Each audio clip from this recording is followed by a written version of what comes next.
আমাদের ফরিদপুরের নেতারা, ফরিদপুর জেলার নেতারা একটি দাবির কথা বলেছে, দুটি দাবির কথা মূলত বলেছে। এক, এই ফরিদপুর শহরে সিটি কর্পোরেশন করা, এবং দুই, ফরিদপুরকে বিভাগ করা। তাই তো নাকি? এটাই তো শুনলাম নাকি? ঠিক শুনছি?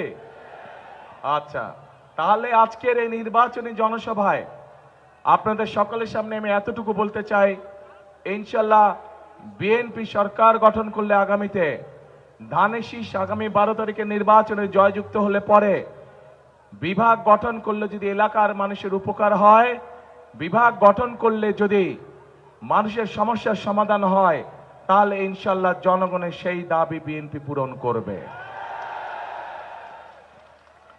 প্রিয় ভাই বোনেরা,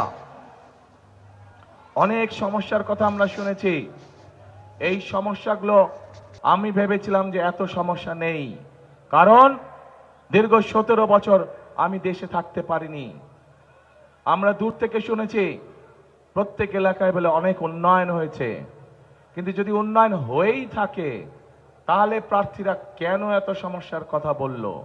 তার মানে কি উন্নয়নের ফাঁকা বলি ছিল এতদিন? তাহলে প্রিয় ভাই বোনেরা, এখন সময় এসেছে আপনারা যে অধিকার ফিরে পেয়েছেন, যে অধিকার আপনাদের কাছ থেকে গত 1 যুগেরও বেশি সময় ধরে কেড়ে নেওয়া হয়েছিল, সেই অধিকার বাংলাদেশের মানুষ ফিরে পেয়েছে। এবং সেই অধিকার আদায় করার মাধ্যমে, অর্থাৎ আগামী 12 তারিখে বাংলাদেশের মানুষ তাদের সেই উদ্ধারকৃত অধিকার প্রয়োগ করার মাধ্যমে দেশের মানুষ দেশের অধিকার ফিরে পাবে। কারণ আমরা যারা বিএনপি করি, আমরা বিশ্বাস করি যে এই দেশের বিএনপির সকল ক্ষমতার উৎস কারা? জনগণ হচ্ছে সকল ক্ষমতার উৎস, এবং এই দেশের প্রকৃত মালিক হচ্ছে জনগণ। কাজেই যখন দেশে জনগণের কাছে জবাবদিহিমূলক একটি সরকার থাকবে, জনগণের কাছে জবাবদিহি করতে বাধ্য একটি সরকার থাকবে, তখনই একমাত্র সম্ভব দেশের এলাকার মানুষের সমস্যার সমাধান করা, তখনই একমাত্র সম্ভব দেশকে সামনের দিকে এগিয়ে নিয়ে যাওয়া।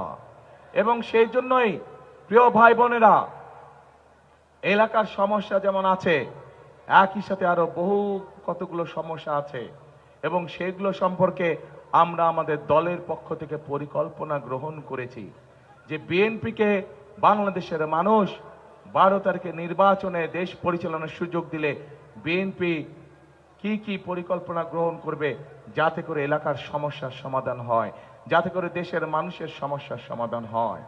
প্রিয় ভাই বোনেরা, এই এলাকা একটি অন্যতম প্রধান সমস্যা হচ্ছে নদী ভাঙন। আমরা পরিকল্পনা গ্রহণ করেছি যে নদী ভাঙন যেভাবে হোক আমাদেরকে এটার মধ্যে প্রতিরোধ গড়ে তুলতে হবে, যাতে করে এলাকার মানুষের জমি জমা আমরা রক্ষা করতে পারি। কারণ বৃহত্তর ফরিদপুর এলাকা কৃষি প্রধান একটি এলাকা। এই এলাকায় পাট শিল্প আছে, যেই পাট শিল্পকে যদি আমরা সহযোগিতা করতে পারি, এই পাট শিল্পের সাথে লক্ষ লক্ষ কৃষক ভাইরা জড়িত আছে, এবং এই পাট শিল্পকে সহযোগিতা করার মাধ্যমে একদিকে যেরকম কৃষক ভাইদের সুবিধা হবে, একইভাবে আমরা দেশকেও সামনে নিয়ে যেতে পারবো। এই পাট রফতানি করার মাধ্যমে, বিভিন্ন পাটজাত দ্রব্য রফতানি করার মাধ্যমে আমরা দেশে বৈদেশিক মুদ্রা অর্জন করতে পারবো। প্রিয় ভাই বোনেরা, এই ফরিদপুরের চর অঞ্চলগুলো নিয়ে প্রচুর পরিমাণের সোয়াবিন চাষ হয় না? হ্যাঁ, সোয়াবিন চাষ হয় কি? হ্যাঁ না না হয় না? এখানে সোয়াবিন চাষ হয় না? কম হয় কেন? ভুট্টা হয়, ভুট্টা চাষ হয়, রাইট?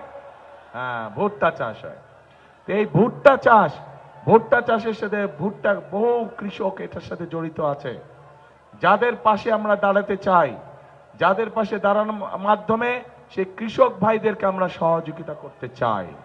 এবং সে কারণেই প্রিয় ভাই বোনেরা, আমরা সিদ্ধান্ত গ্রহণ করেছি যে বাংলাদেশে সকল কৃষক ভাইদেরকে আমরা একটি কৃষক কার্ড দিতে চাই, যেই কৃষক কার্ডের মাধ্যমে আমরা কৃষক ভাইদের কাছে যেই কৃষিজাত পণ্য উৎপাদন করে তার কাছে আমরা সেই ফসলগুলো, সেই ফসলের বীজ, সার, কীটনাশক, ওষুধ আমরা পৌঁছে দিতে চাই।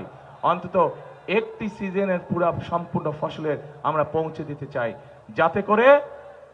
যাতে করে সেই কৃষক ভাই ধীরে ধীরে স্বাবলম্বী হতে পারে।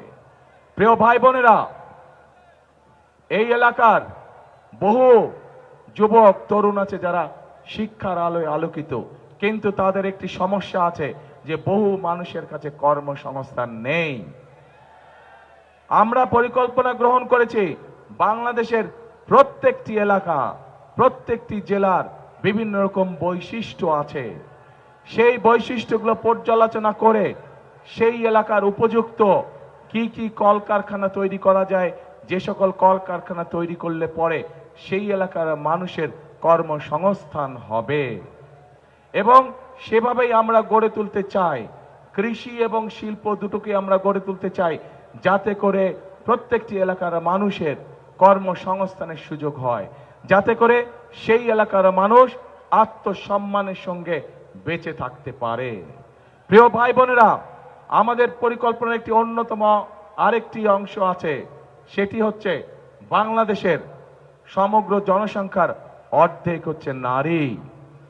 এই নারীদেরকে শিক্ষার আলোয় আলোকিত করার জন্য, এই মা বোনদেরকে শিক্ষার আলোয় আলোকিত করার জন্য দেশনেত্রী খালেদা জিয়া যখন দেশ পরিচালনার দায়িত্বে ছিলেন, সেই সময় তিনি ক্লাস 1 থেকে ক্লাস 12 অর্থাৎ ইন্টারমিডিয়েট পর্যন্ত মেয়েদের শিক্ষা ব্যবস্থা ফ্রি করে দিয়েছিলেন।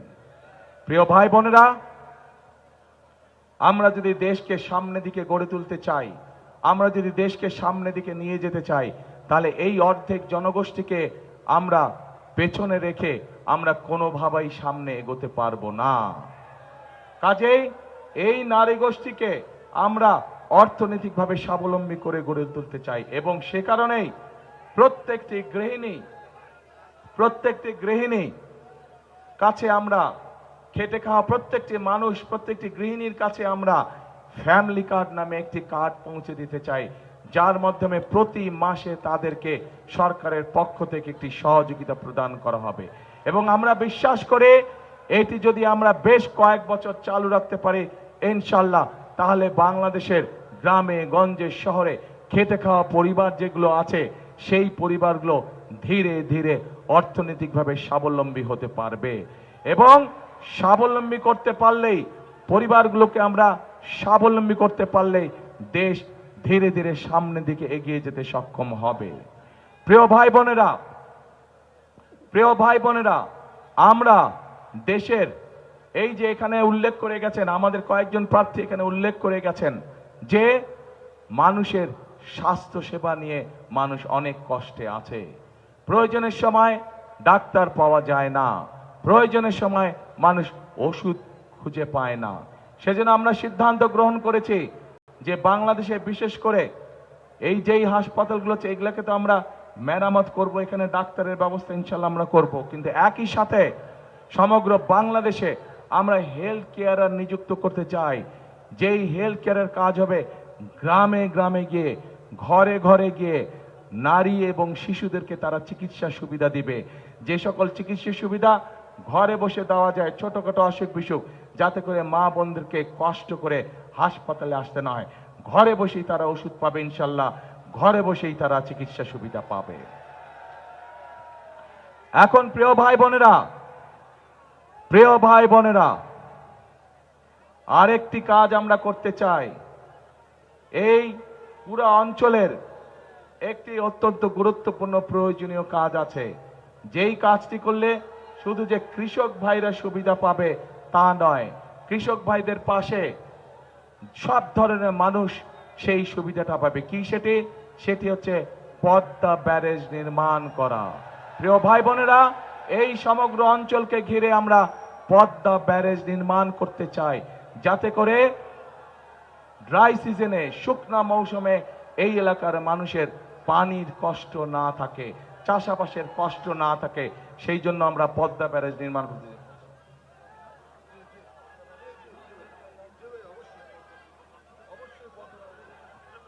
এই পদ্মা ব্যারেজ নির্মাণের কাজে আমরা হাত দিতে চাই। আপনারা কি আছেন এই পরিকল্পনার সাথে? কারা আছেন দেখি হাত তুলে। পদ্মা ব্যারেজ নির্মাণে কারা আছেন? হ্যাঁ, আপনাদের সমর্থন ছাড়া কিন্তু আমরা পারবো না। অর্থাৎ জনগণের সমর্থন ছাড়া সম্ভব নয় কোনো বড় কাজ করা। জনগণের যদি সমর্থন থাকে, ইনশাল্লাহ বিএনপি যে কোনো বড় কাজ করতে সক্ষম হবে। এখন প্রিয় ভাই বোনেরা, এই যে আপনাদের সামনে আমাদের দলের পরিকল্পনাগুলো যে তুলে ধরলাম, আপনারা কি মনে করেন এই পরিকল্পনাগুলো যদি কম বেশি আল্লাহর রহমতে আমরা বাস্তবায়ন করতে পারি, তাহলে দেশের মানুষের ভাগ্যের পরিবর্তন হবে? আপনারা কি মনে করেন যে এই পরিকল্পনার কথা বললাম, কে মনে করেন দেশের মানুষের ভাগ্যের পরিবর্তন হবে? ইনশাআল্লাহ। কিন্তু ভাই, প্রিয় ভাই বোনেরা, এই পরিকল্পনাগুলো তো হলো বিএনপির পরিকল্পনা। বিএনপি ইনশাআল্লাহ জনগণের রায় পেলে এগুলোকে বিএনপি বাস্তবায়ন করবে। কিন্তু জনগণের পক্ষ থেকে তো একটি পরিকল্পনা থাকতে হবে। জনগণের সেই পরিকল্পনাটা কি আপনাদের কাছে একটু আমি জানতে চাই। জনগণের পরিকল্পনা কি? 12 তারিখে কোনো পরিকল্পনা আছে জনগণের? কি পরিকল্পনা জনগণের 12 তারিখে? হ্যাঁ, রাইট, ধানের শীষে ভোট দিতে হবে। ধানের শীষ যদি নির্বাচিত হয়, ইনশাআল্লাহ পর্যায়ক্রমিক ভাবে যেই প্রতিশ্রুতিগুলো, আপনাদের যেই দাবিগুলো আপনারা উপস্থাপন করেছেন, আপনাদের সরকার বিএনপি সরকার ইনশাআল্লাহ সেগুলো বাস্তবায়নের কাজে হাত দিতে পারবে। এখন প্রিয় ভাই বোনেরা, এই যে মঞ্চ, এই মঞ্চের পাশে ছোট্ট একটি মঞ্চের মতন আছে, সেখানে কিছু মানুষ বসে আছে। একটু দূরে আরেকটি মঞ্চ আছে, সেখানে লেখা আছে মুক্তিযোদ্ধারা। আর তার সামনে এখানে যে মঞ্চ আছে, মঞ্চের পাশে কিছু মানুষ চেয়ারে বসে আছেন। এই মানুষগুলো কারা জানেন? এই মানুষগুলো হচ্ছে সেই মানুষগুলো, ওখানে মুক্তিযোদ্ধারা আছেন, এ পাশে কতগুলো মানুষ বসে আছে। তারা বিগত 15 বছর 16 বছর বিভিন্ন সময় তাদের আপনজন কাউকে না কাউকে তারা হারিয়েছেন। সেই জুলাই আগস্ট আন্দোলনে এবং তার আগে গত 1 যুগ ধরে যখন সেই স্বৈরাচার যারা 5 তারিখে পালিয়ে গেছে, তারা যখন বাংলাদেশের মানুষের ঘাড়ে বসেছিল, সেই সময় এই মানুষগুলো তাদের আপনজনদেরকে হারিয়েছে। প্রিয় ভাই বোনেরা, 1971 সালে মুক্তিযোদ্ধারা জীবন বাজি রেখে দেশকে স্বাধীন করেছিলেন। ঠিক একইভাবে বিগত 1 বছর সহ বিভিন্ন সময় এই যে স্বজনেরা মানুষগুলো, তাদের স্বজনেরা যারা গুম হয়ে গিয়েছে, যারা খুন হয়ে গিয়েছে, যারা অত্যাচার নির্যাতনের শিকার হয়েছে, এই মানুষগুলো আপনাদের যে ভোটের অধিকার, যে পরিকল্পনা আপনারা 12 তারিখে বাস্তবায়ন করতে চান, সেই অধিকার যাতে আপনারা ফিরে পান, তার জন্য তারা রাজপথে থেকে জীবন বাজি রেখে যুদ্ধ করেছে এবং গুম খুনের শিকার হয়েছে, নির্যাতনের শিকার হয়েছে। প্রিয় ভাই বোনেরা, 71 সালে মুক্তিযোদ্ধারা দেশ স্বাধীন করেছেন। 2024 সালের 5ই আগস্ট আমাদের ছাত্র জনরা রাজপথে আন্দোলনের সফল করার মাধ্যমে, স্বৈরাচারকে বিদায় করার মাধ্যমে সেই স্বাধীনতাকে তারা রক্ষা করেছে। এখন প্রিয় ভাই বোনেরা, এই যে মানুষের ভোটের অধিকার, এই যে মানুষের কথা বলার অধিকার যেটি আমরা ফিরে পেয়েছি, এটিকে কিন্তু ধরে রাখতে হবে।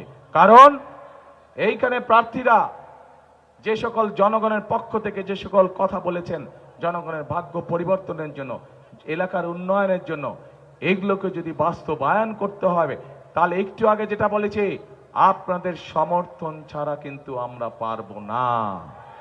আপনাদের সমর্থন থাকলে ইনশাআল্লাহ যে কোনো কাজ আমরা করতে পারবো। কিন্তু প্রিয় ভাই বোনেরা, এখানে কিন্তু একটু কিন্তু রয়ে গিয়েছে। এই যে জনগণের স্বাধীনতা, জনগণের ভোটের অধিকার, জনগণের কথা বলার অধিকার, এর বিরুদ্ধে কিন্তু আবার ষড়যন্ত্র শুরু হয়ে গিয়েছে। এবং এই ষড়যন্ত্র কারা করছে? এই ষড়যন্ত্র যারা করছে তাদেরকে জনগণ একটি নামে ডেকে থাকে। জনগণের পক্ষ থেকে তাদেরকে একটি নাম দেওয়া হচ্ছে। কি নাম জানেন?